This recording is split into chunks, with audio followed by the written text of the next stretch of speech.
Nancy Davenport, and I'm the University Librarian here at American University, and I'm delighted to welcome you to today's edition of the Scholarly Communication Series that we do.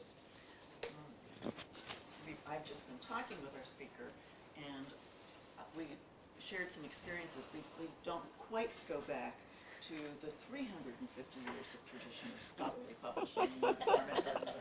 We have a few years more recent than that.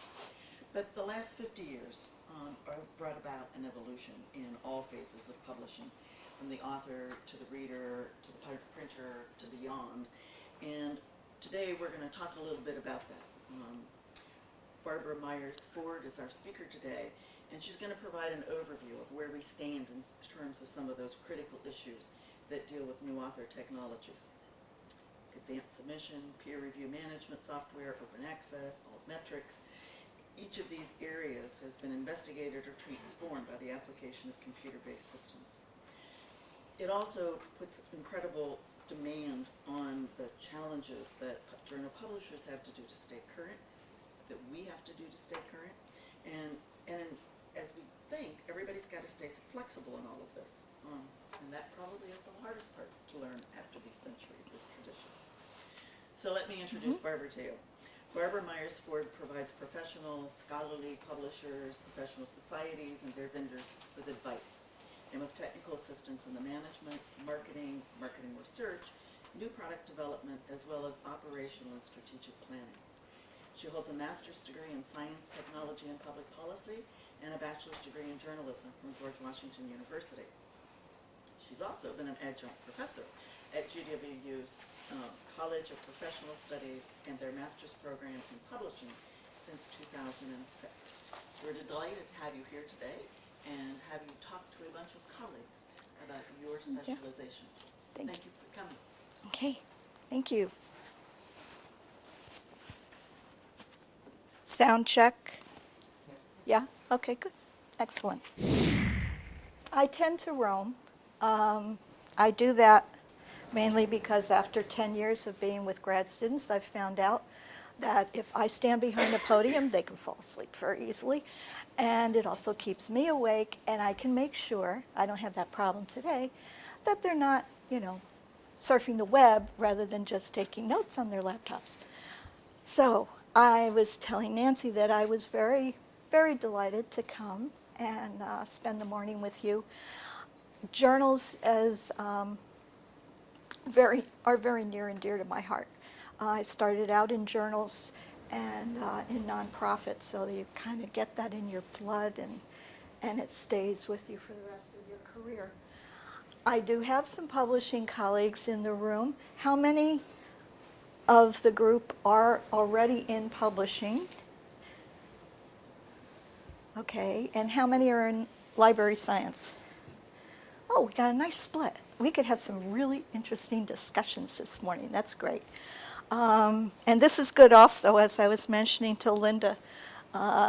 Whatever I've forgotten about publishing, you guys can fill in for me. So, one of the things that people outside of the information business fail to realize is that no, publishing and information isn't neurosurgery or rocket science. We have a heck of a lot of details.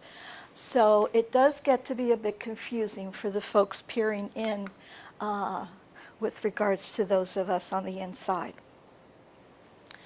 Before I leap into the 21st century, I'd like to put a little bit of context here for you. People think that journals and books sort of sprang up at the same time. In actuality, books started being mass-produced back with Gutenberg, and that was, of course, in the middle of the 15th century. We don't have journals until 200 years later.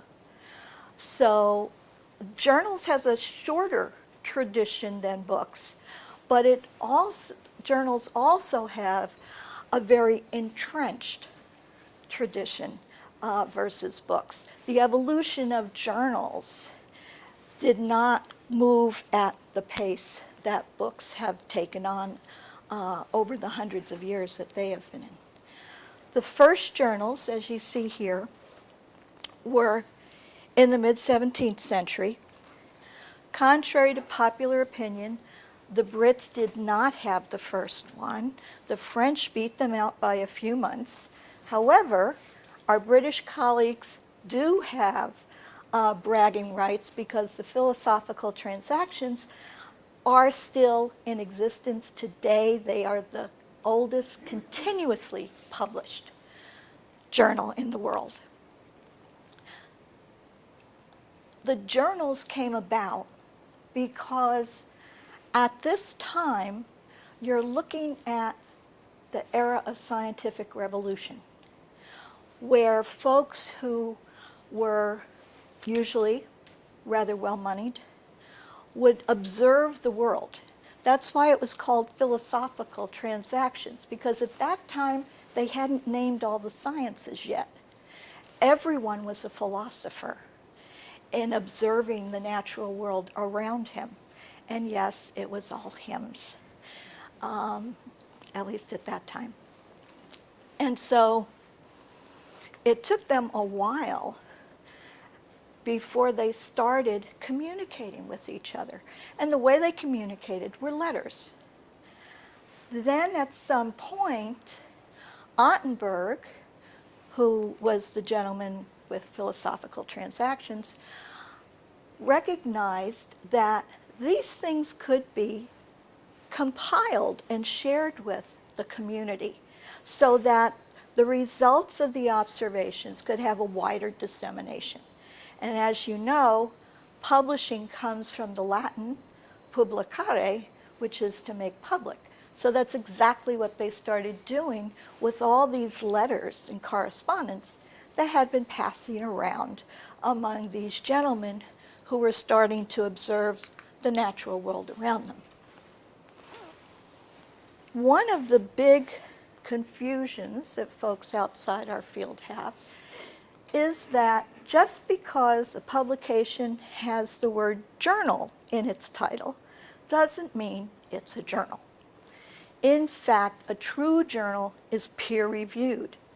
If there is no peer review, it can have journal in its name, but it will not be considered a true archival scholarly journal by the researchers and the academics in that field.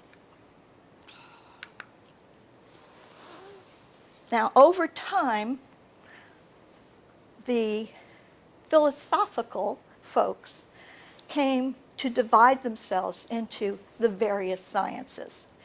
And now we have professional and scholarly journals which pretty much cover all of the variety of things. For years, we used to talk about STM, and then, say about early 80s, we had STEM, where folks were recognizing mathematics, and just in the last year or two, we are now talking about STEAM, which is very exciting because I've worked with, for example, the American Music Therapy Association, and to recognize the contribution of the arts and humanities within the larger scholarly community, I think is a very good step forward. So, journalology, believe it or not, they made a discipline, is the process of editing a scholarly publishing according to their definitions. Yet if you look at their literature, it's really the study of editing a scholarly publication. Rather deep, rather dense. My guess is that I'm probably one of the few practicing publishing people who actually read some of this stuff. But what that says to me, just like finally having degree programs in publishing, is that we are finally starting to build an infrastructure within publishing. It's no longer just a craft where You walk in as a tyro. If you're lucky, you'll die a master craftsman. That's the era I entered publishing in. I was mentored the way publishers were mentored for hundreds of years before me. And that was literally by, the grand old men in the business. The idea of having a formal educational program that was structured and had an academic rigor really didn't start appearing until the 1980s with some certificate programs, and it took a while after that to get us into formal degree programs. The function of a journal, however, since 1665 has not changed. Journals are there to disseminate the information from one professional to another. It could be a chemist, it could be an engineer, it could be a physician, it could be a whole roster of people doing research, policy analysis, a whole variety of activities that create intellectual property. Our job as publishers was to pretty much facilitate this dissemination of information from author to reader. And if we were doing our job really, really well, we were invisible. We were transparent. That's the world of publishing I walked into in the early 70s. Needless to say, once we added the computer to the process, we became way too visible. Quality control, which has always been a very big, important function within a journal, especially among the various societies, is now being taken over in a lot of ways because so many things can be automated and so many things can be outsourced. So we really now have a tug of war with a lot of our publishing colleagues, because some are still wanting the level and the standards of quality that we've always had, and others have to live in a very real world, economical environment.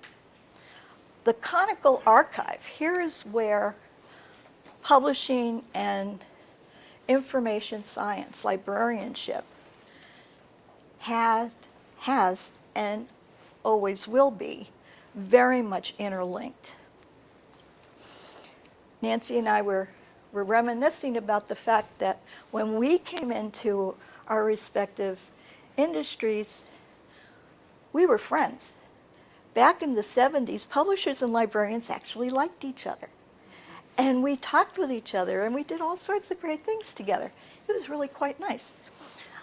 But then we had a lot of things that disrupted that, which we'll get into as we move forward.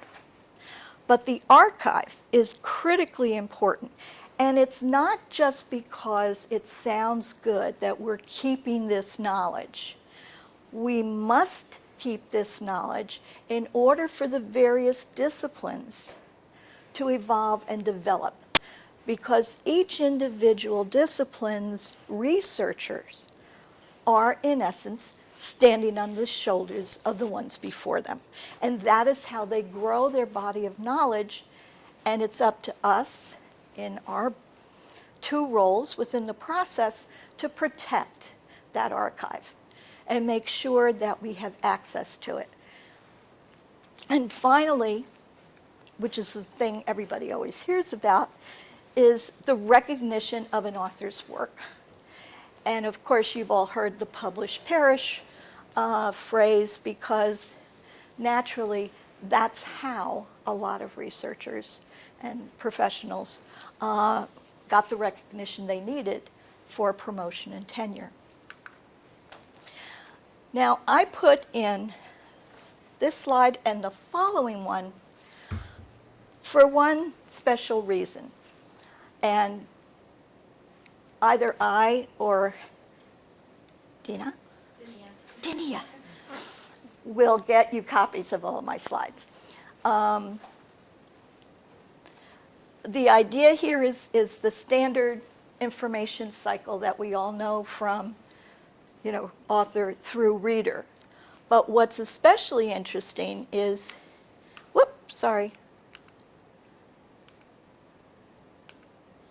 Okay, this is what I wanted to do. Here we have a person. Here we have a person. Here we have people.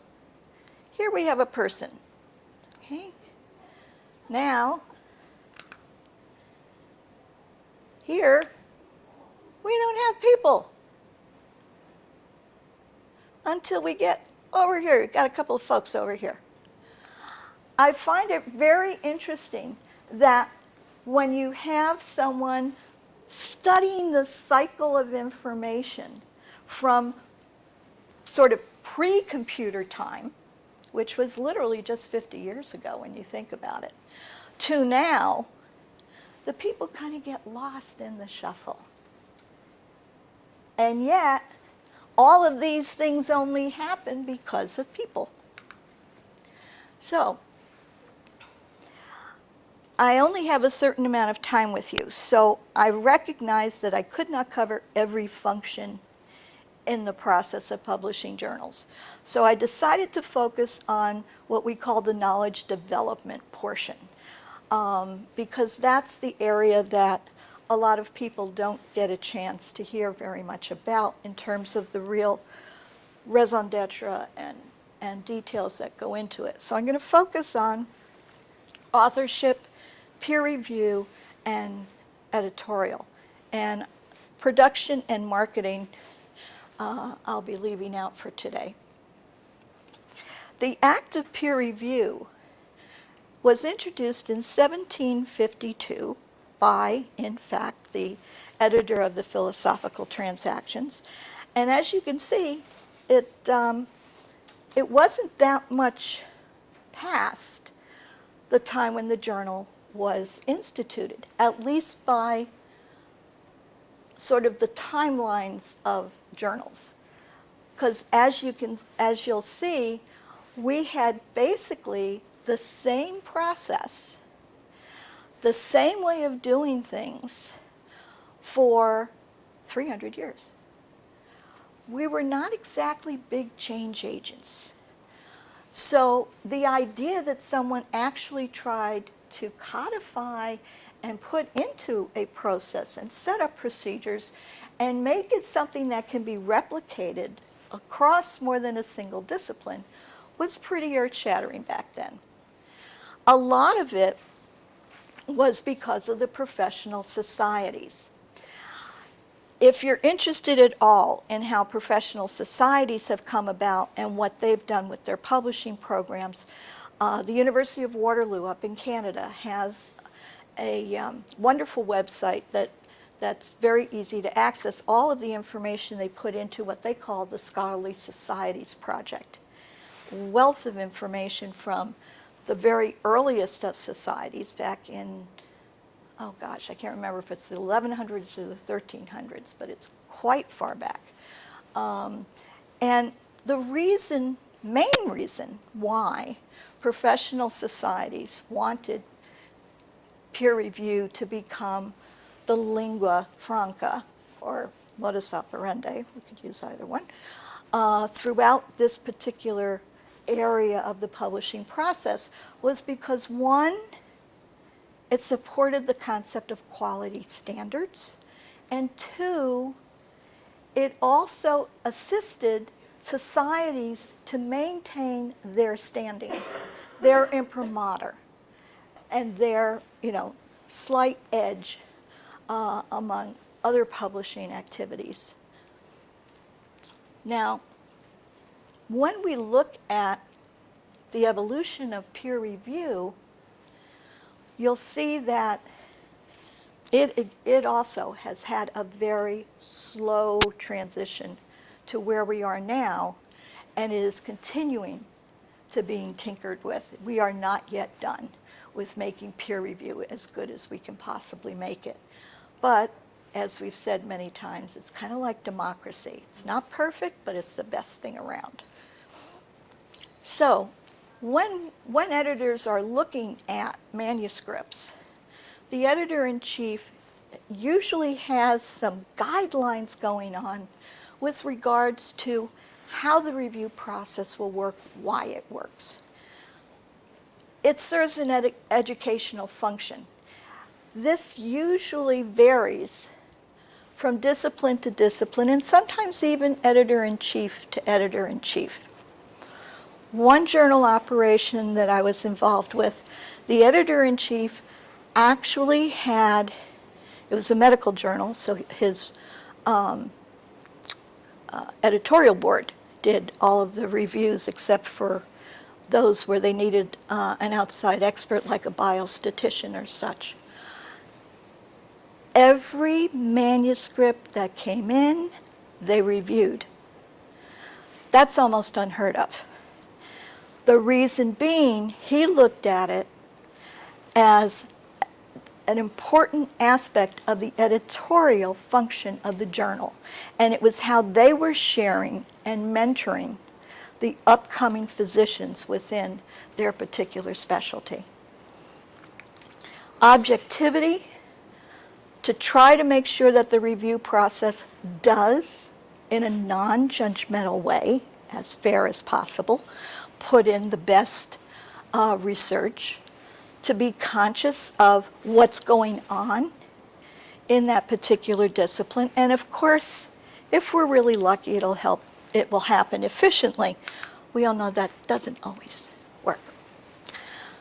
So we submit a paper, it gets reviewed, it gets rejected, or 95% of the time we say, okay, if the authors revise according to these particular comments, then we'll accept. Yet, the interesting thing is, we look at journals with the highest rejection rate as the best ones, not the highest acceptance rate.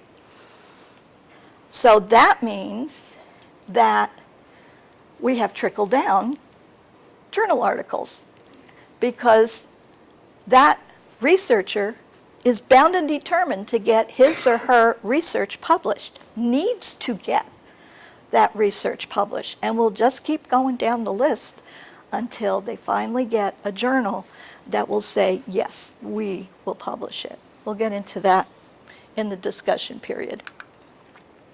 So, after peer review, we move into the next area of knowledge development, which we call one of the value added of publishing, and that being copy editing. This is a really big issue within publishing, has been for a good 30 years, as more and more publishing operations have diminished the role of copy editing, because, let's face it, copy editing is expensive. Especially the more technical material you have, the more expensive the copy editor.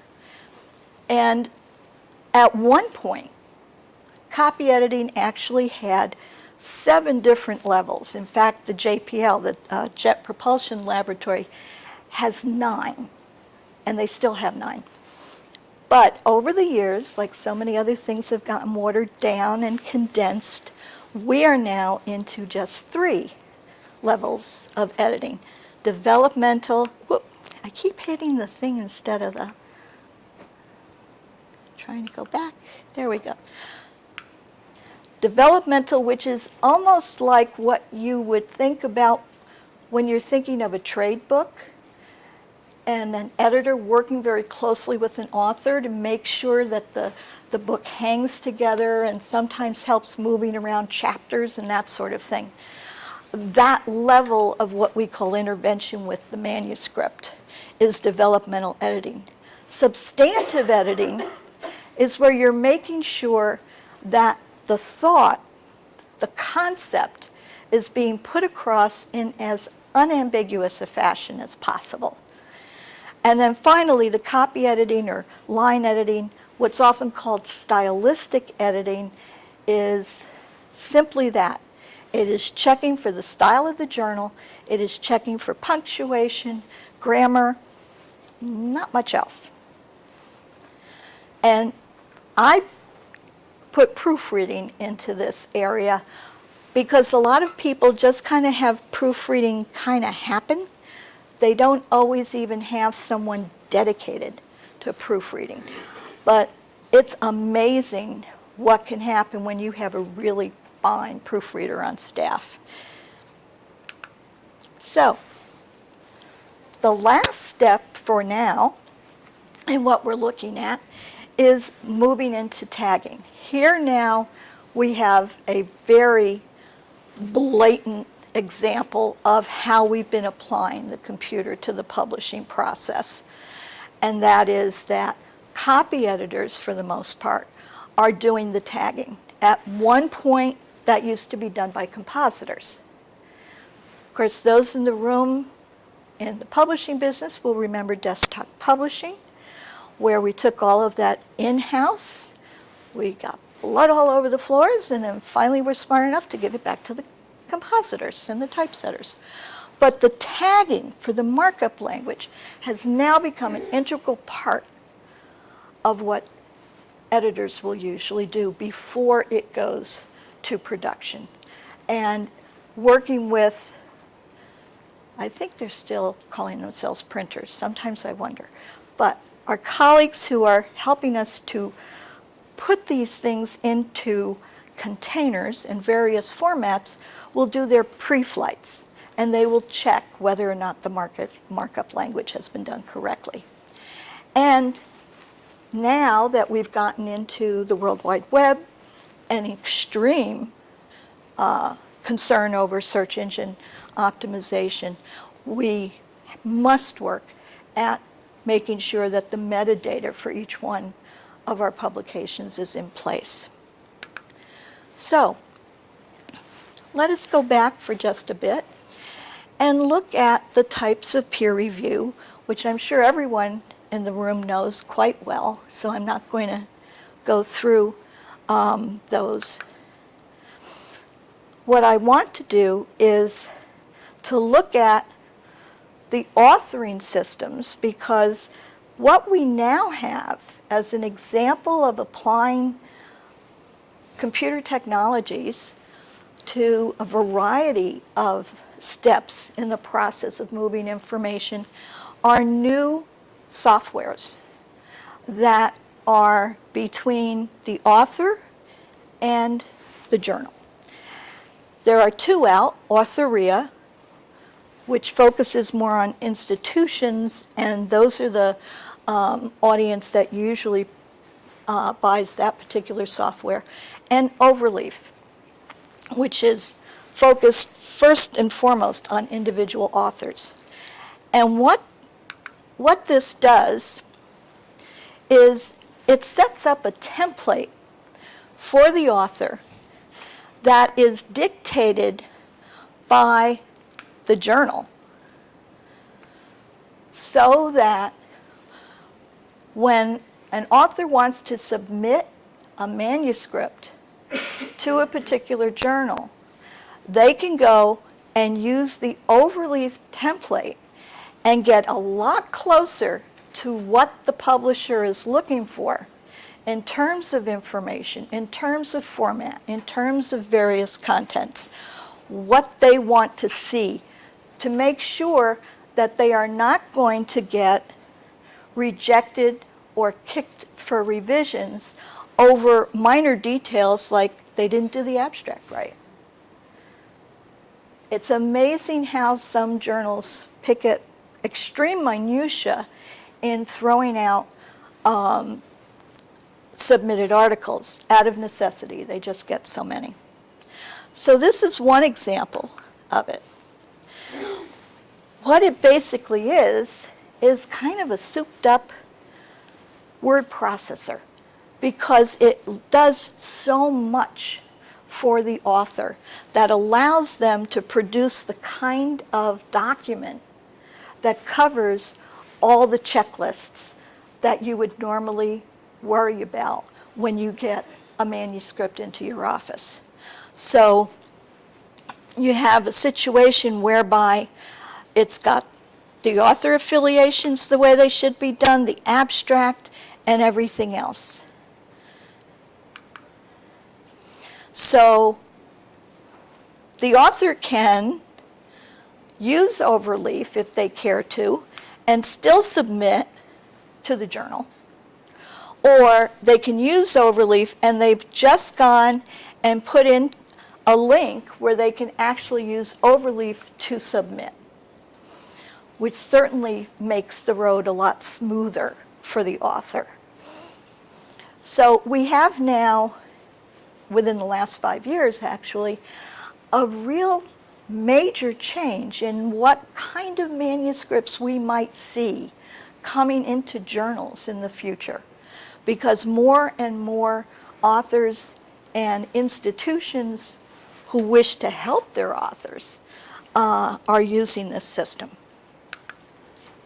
So, as we talked about, we've got the manuscript submitted, and then if they have everything in place, it goes through the various editors. Okay. Now, this is another one of those horrible slides, and I apologize for this. So that's why I said we will get you the slides. Anna Jester of eJournal Press was kind enough to give this to me. The complexity of the review process is at the discretion, for the most part, of the editor-in-chief. Okay? A nice, simple two-tier workflow. We'll have your author, the manuscript will go to the editor, it will go to the reviewer, or the staff, and that's it. These 3 people, okay, or actually 4 because you always have 2 reviewers, are the sum total of the people who will effect the peer review process. That's a nice, clean, simple approach to peer review. A lot of smaller journals use this approach. As journals get a little more complicated, or they become larger and they need additional filters, or they've gone and expanded their scope of coverage and they need more people in order to properly evaluate different manuscripts, you go up to the 3-tier. And you have an editor, an associate editor, and the reviewer, in addition to the author and the staff. And the associate editors, for the most part, are usually dealing with those new areas that the journal is covering, or if it's interdisciplinary from the get-go, it's going to have associate editors to cover the various disciplines within it. And then finally, this is one that's become quite familiar. An editor-in-chief, then an editor that's sometimes called the deputy editor, kind of manages a lot of associate editors. Okay. And then you have your reviewers. Now, in some cases, this will go through a very simple process, and at the end point, the reviewers will give in their recommendations. The associate editor will review those, decide whether or not, yes, it should go back to the author for revisions or not. If it goes back and the author gets revisions back, then that person will usually evaluate them and then push it up to decide whether, yes, it's a go, no-go. So for probably close to 300 years, you had a very simple process of peer review that evolved from just the editor, back when Ottenberg used to run the show, to then the society colleagues getting involved, going out to larger community peers, usually because the editor-in-chief knew that person. Remember, you're hearing about, the reason why people would get so upset with peer review, because it was all the buddies and cronies of the editor-in-chief. It was the editor's Rolodex kind of thing. That was kind of the informal. And then it became much more formal. And it was definitely peers who were respected by the entire field, not just the editor. And then in certain areas, you have the editorial board becoming very involved in the review process. And that's oftentimes in medical journals. So from that paper-based system, which back in the day, that was actually my first foray into journal publishing. I was the one who had the shoebox with the index cards with all the different reviewer information on them, so that when we were going to send something out, I knew who it went to and where this person was. And of course, all of this was done by mail. We then moved into, with 1981 was when we got PCs on the desktop. Not that long ago. My stepdaughter was born in 1981. From there, we had the development of Excel spreadsheets and a variety of different approaches from basically internal publishers who were leading the pack in the application of computers to the publishing process. And then we had commercial development. It took a long time before commercial software developers cared to do anything in the scholarly marketplace, because we're just too small. We don't have the volume to sustain a lot of what they need for R&D. Okay. It's only a dozen years since we had the real emergence of large, fully funded, commercial peer review systems. And these were the first. As you notice, we don't have all of those now. We've had a definite shakeout within this part of our community. We're now down to really these as pretty much the top. Editorial Manager, eJournal Press, and Scholar One pretty much handle any journal with more than, say, 200, 500 manuscripts submitted in a year.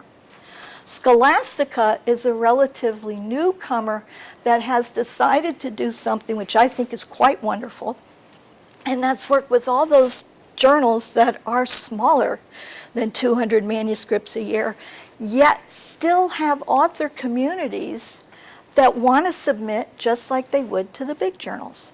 They want to be in the same league. They expect their journal to be as technologically savvy.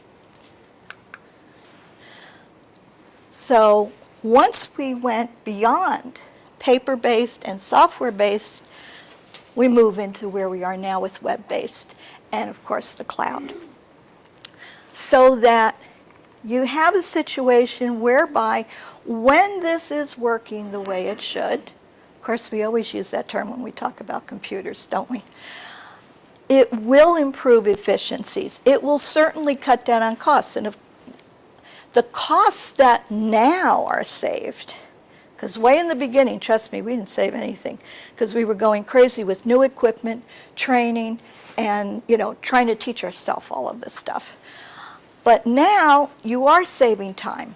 Yes, there is no postage costs. There is no FedEx overnights going on.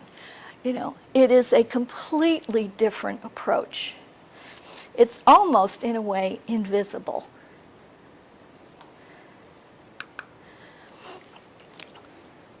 This is the editorial manager product sheet that you have on your chairs. These are the basic roles that are supported within pretty much any of the peer review systems. And what it does is it allows everyone to work within the same database so that you're not having replications. Because before we had these wonderful systems going for us, it was, okay, we had this file that was going between the editor and the author, and then we'd have this other thing going on between the reviewers, and then we'd have another thing going on between the editors, and it just kept going. I'm sure many of you have seen these systems, and that they do everything but tap dance. But, oh, I'm sorry, Mega's supposed to be Mega Journals. Sorry about that.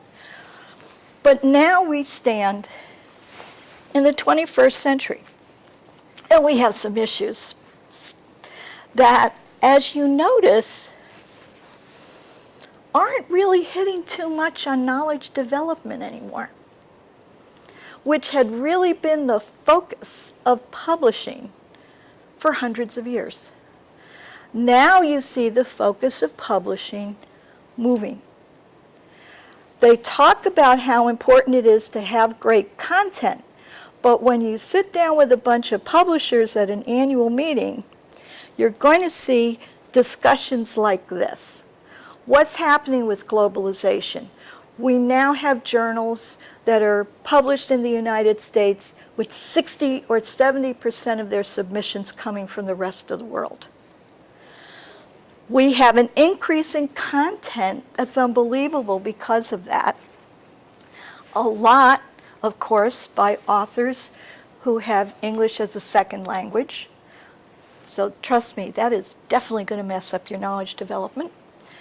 The new regional journals, which I think is fantastic because, excuse me, for decades, the developed countries held sway with regards to journal publishing. I think it's absolutely marvelous now that you have publishing bubbling up all over the globe. The mega journals that have come about in, gosh, less than the last decade, I guess, they really haven't lived up to their name. Those of you who have stumbled across the Scholarly Kitchen, which is a blog by the Society for Scholarly Publishing, if you haven't, I suggest you find it. They've got some great stuff about all sorts of interesting topics, but they are especially good in the journal area. And Ken Anderson did a fabulous article on mega journals recently that really just nails it, of how they were going to be so wonderful, covering so many things, letting in so much more research because they weren't going to have as strict an acceptance standards as everybody else. They were going to be open access. They were going to be this. They were going to be that. Well, not so much. That's a hard thing to pull off. We have a lot of non-traditional journal issues coming into being now, where when you're doing online, where we used to literally bundle things into issues, we have so much that's article-based publishing. The increased acceptance of online only is so encouraging because that's the way things are going. And if promotion and tenure committees had stuck to, if it's not in print, we're not going to count it, we never would have been able to continue that whole area of evolution.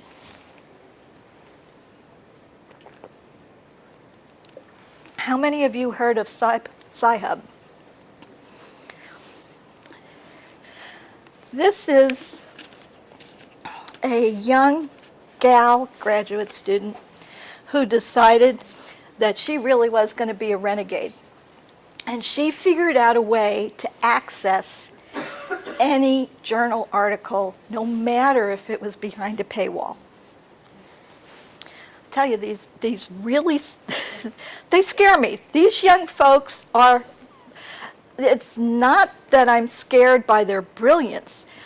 I get scared by the fact that they have often brilliance without full context, because she's looking at it from a single dimension of we want access to this research. We want to be able to just go in to any article we want, and we should be able to do that. Well, no. Being very realistic about this, I would love for you to be able to do that. However, it costs money to produce that research article. There is no free lunch.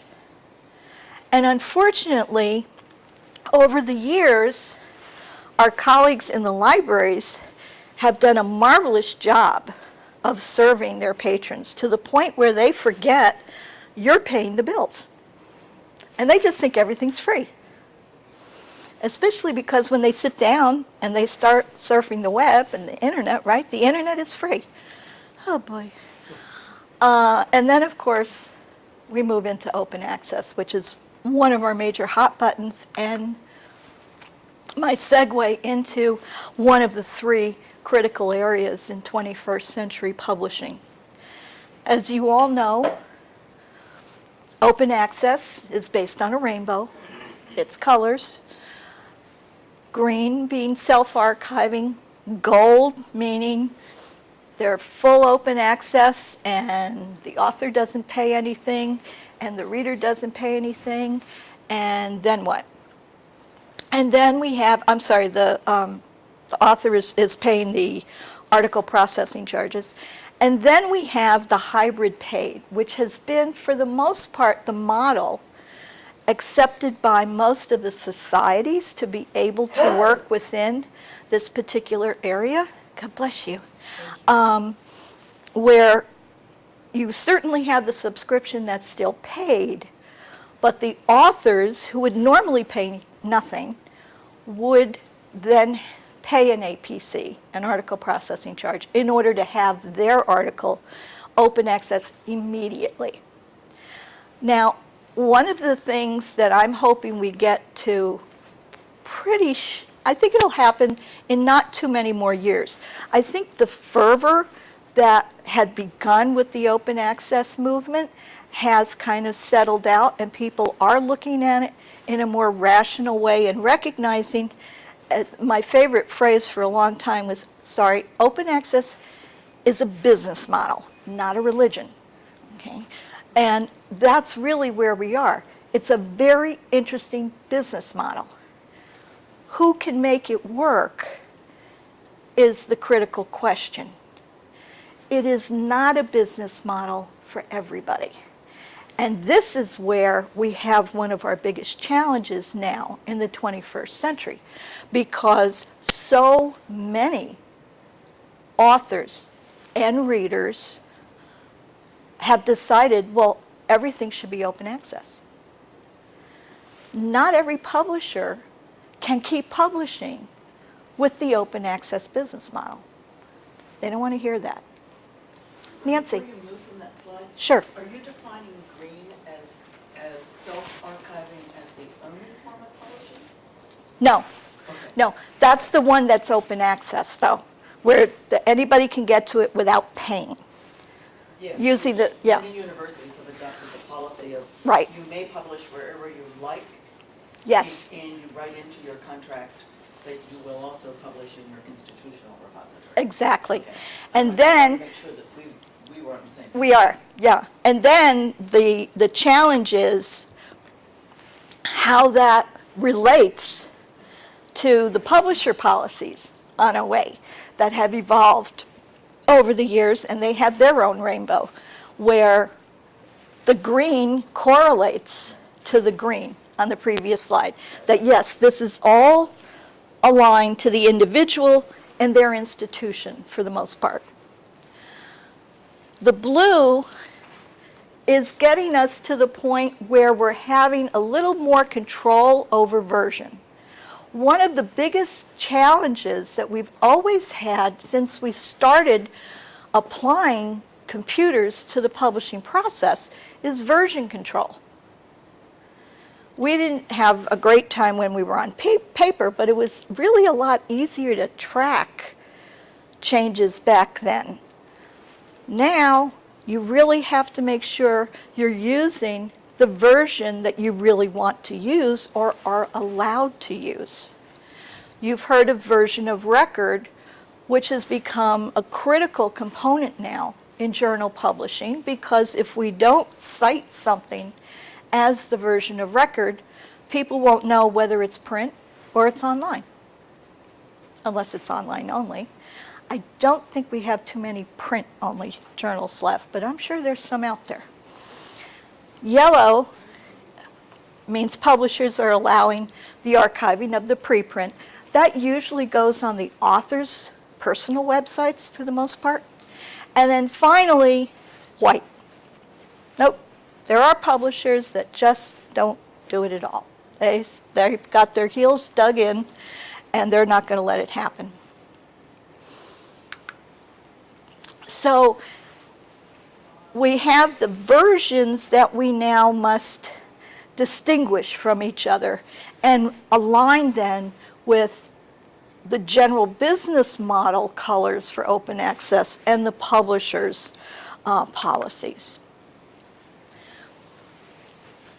The next area that I want to get into is the metrics that have become critically important to the valuation of a journal and how it gets ranked in the world. All of you know about the impact factor and the Scopus and the eigenfactor and so forth. What's happened here is impact factor was a number. Gene Garfield put that algorithm together and it spits out a number. When you look at the eigenfactor and the article influence score that's aligned with it, and the SJR, the SNP, the IPP, now you're looking at the attempt to couple with the impact factor and bring in quality. Okay. And then we have altmetrics that take the qualitative data to another level. Okay. And they really believe that they are not a substitute. They do say that they should be used in tandem with all of the other metrics that we've been using traditionally. And they have their data based on a variety of qualitative rankings. A lot of this, as you notice, is driven by social media. I left that out of my discussion because that's like another 3-hour discussion in and of itself. So we have a variety of types of altmetrics. And altmetrics, the company, has done a very good job in explaining all of these on their website. They've got a great newsletter. And what they're doing is trying to get at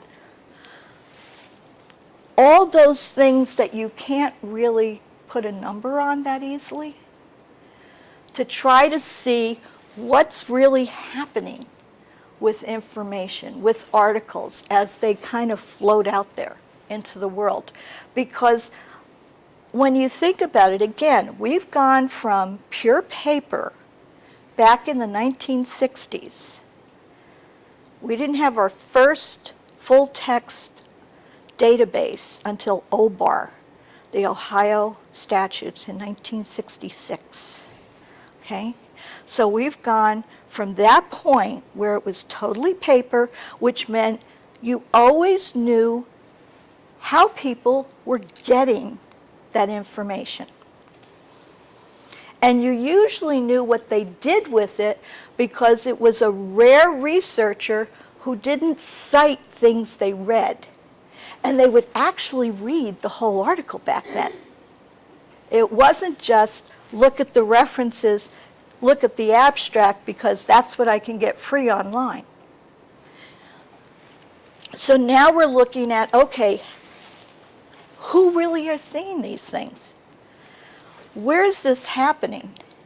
And I find this concept of influence and impact really very interesting. Ann and I have to get into a discussion about this. Ann Link is a associate publisher for Health Affairs, which is one of our leading health policy journals. And so the idea of trying to see the impact that research has on policy is something that is just now starting to creep in to some of the author instructions, where they are actually asking scientists and engineers and physicians, before you conclude your articles, tell us how it's going to be applied. What does it mean to the general public? What kind of legislation might come from what you found? Or what kind of new areas of inquiry has this spawned? It's not just, here's what I found, folks. That's it. Now they want them to really think about an application for the research. And then we have our new initiatives. Some have been around for a while, which is why I put new in parens. Crossref and Crosscheck, I'm sure everyone in the room has heard of. Chorus has come about since we had the federally mandated open access to government-funded research. This was, actually, Chorus came about the afternoon that federal mandate was issued. It just so happened that the Council of the Professional and Scholarly Publishing Division of the AAP was meeting in Washington that day. They got a copy of that mandate that morning. Chorus was designed that afternoon. That was an immediate response because they knew they needed to do something and do it quickly. There couldn't be a vacuum where we wouldn't have a mechanism to handle the impact that mandate was putting on everyone who was publishing federally funded research, which is surprising how far the government reaches. Digital object identifiers now are ubiquitous. ORCID is becoming not quite ubiquitous, but they're really working at it. And the interesting thing about ORCID is you don't have to be a researcher. You don't even have to be an author. If you are someone involved in the information community and you are having, interesting dealings, you can get an ORCID. It takes 2 minutes. And it's the kind of thing that's really kind of good because it definitely does make sure that people do not mix you up with someone else. It's an awfully good thing to have as a professional. So, 11:30. I did skip going into depth on certain things because I wanted to make sure that, we had at least a few minutes. We started a little bit late, so that cut into Q&As. But questions that we can have at least 5-10 minutes of discussion before we eat? Yes, I'm a graduate student, so my concerns are probably slightly different than others in the room. But I had a question about overleaf, because it sounds absolutely fantastic. But I was wondering, what does overleaf cover? Is it all disciplines? Is it more sciences? It's all disciplines. Oh, wonderful. Yeah, it's a generic. Part of it has to do with which publishers have interfaced with it, so that it has the templates for those journals.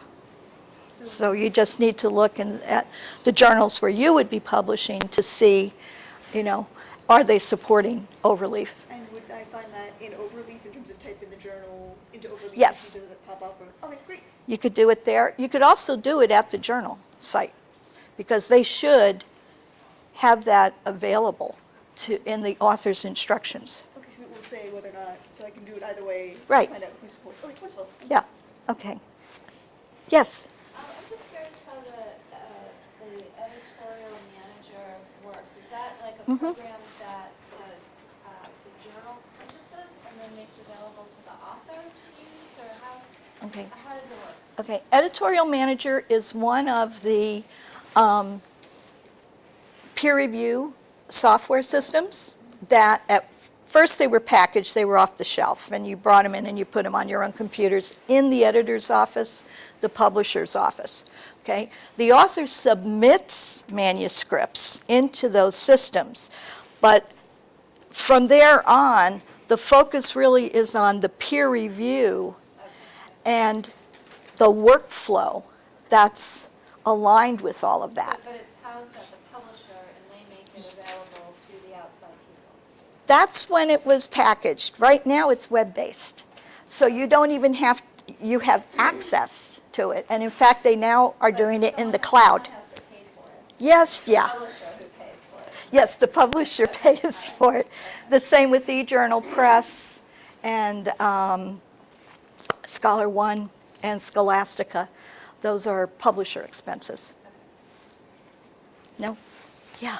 Yeah, I have an impression that you may tell me I'm completely off on this, but as somebody who publishes in scholarly journals and does peer review of scholarly journals, I have the impression that the transformations in the business model and the stresses on the business model of scholarly publishing are leading to a devolution of time-consuming tasks to the producers and the reviewers. I feel like I'm in a CVS without a cashier.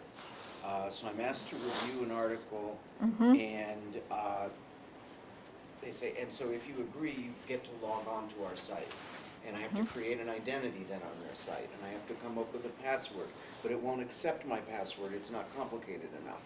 And so I finally get through that, and then I look at the journal article, and it's dreadful, and it should have been tossed out by the editorial assistant. And Yep. on the other hand, I put in an article for publication, and the journal says, well, actually, copy editing got expensive, and so what we're doing now is we've offshored to India, or now a lot of people offshoring to Mauritius, because, you know, and we expect you to do a lot more of the, et cetera, et cetera. Right.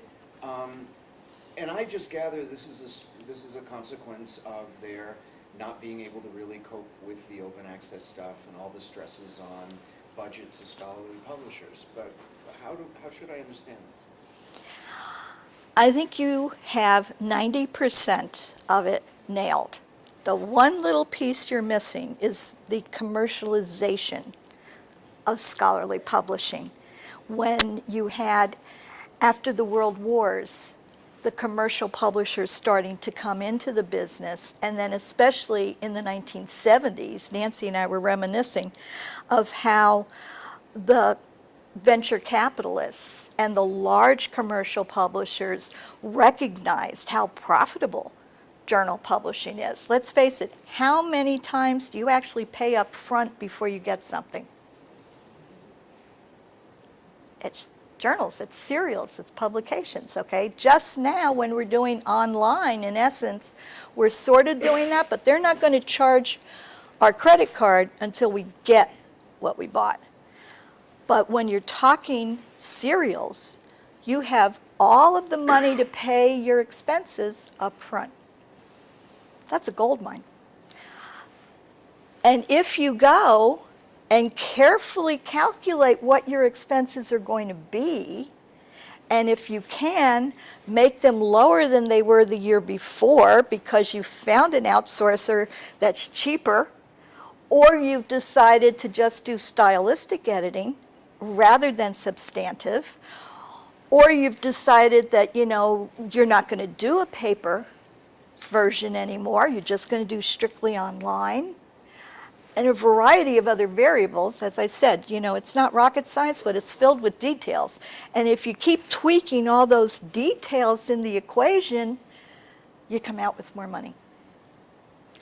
And by pushing any kind of activity that used to be inside the publisher out, that's a cost savings. Right, so should we just stop publishing with Elsevier and Springer? I'm not going on record for that one. I want to live to see my grandchildren get to a certain age, so yeah, I'm not going to say that in public.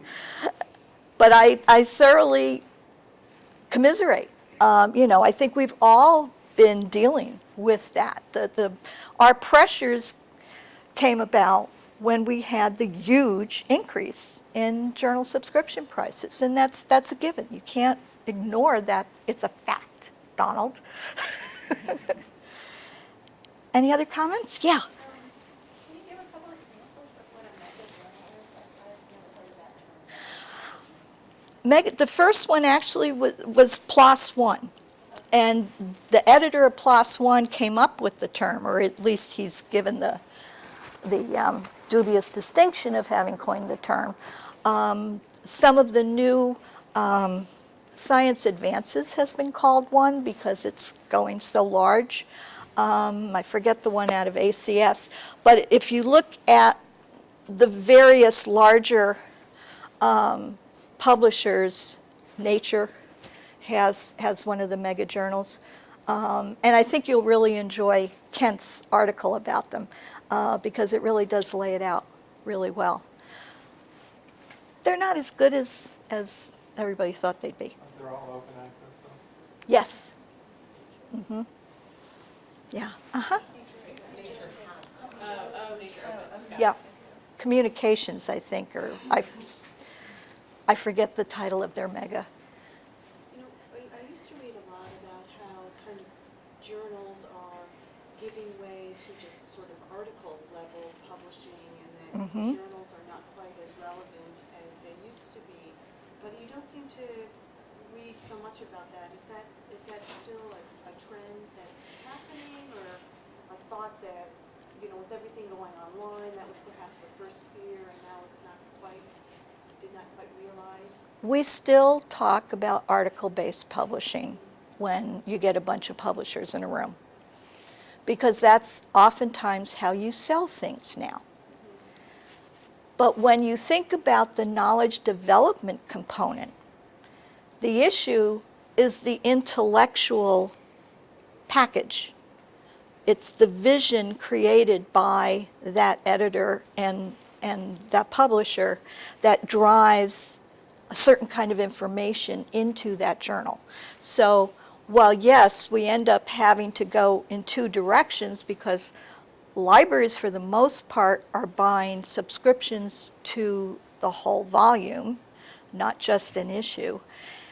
But when you have an individual, they just want an article. Some of them just want a table, which gets real interesting. Hence why the DOIs have become so important.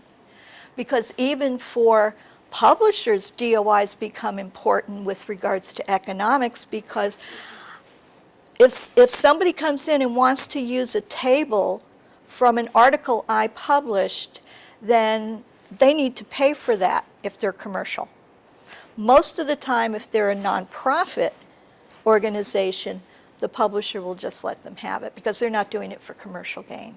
So we still have a little bit of that scholarly courtesy still going on, which, thank goodness, is still there. You and then Linda. Thank you. I'm interested in some context for the metrics. Mm-hmm. And specifically, a little bit of what is driving the indicator of influence and impact behind tangible effects of research upon the larger society. Where is that coming from? What's the background? The researchers. Okay. The so- researchers started pushing that. They were the ones, like the eigenfactor, for example, was put together by scientists at the University of Washington. And the Scopus, of course, is an Elsevier generated, but a lot of that area within Elsevier is very, very researcher-driven, very academic-driven. Linda. Well, I wanted to know if even if anyone here is familiar with Publons and that peer review recognition. Publons. Yeah, Publons. Yes, yes. And how does that system work, and has anyone purchased it here, or is it available? I have not used it, but I must admit what they have done in the area of peer review is quite well. We just had peer review week. And what this one company has done is subsidize acknowledgement. And in fact, I have I have an article in here. I can't go anywhere without some articles. About the gentleman who, gosh, where is it? One second.